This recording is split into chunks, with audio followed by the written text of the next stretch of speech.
আসসালামু আলাইকুম। সত্য আর্ট সেন্টার হইতে সবাইকে স্বাগতম। কুমিল্লা জেলার মুরাদনগর উপজেলা হায়দরাবাদ গ্রামের আলমগীর হোসেন মনির ভাইয়ের বাড়িতে আর্টের কাজ করতেছিলাম।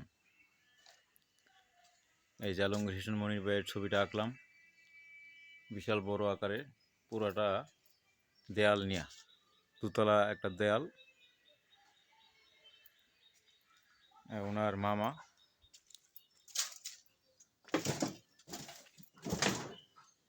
এটা হচ্ছে ওনার মামা, আর ওইটা হচ্ছে উনি। উপরে একটা দৃশ্য আছে, ঘর সহ গাছপালা।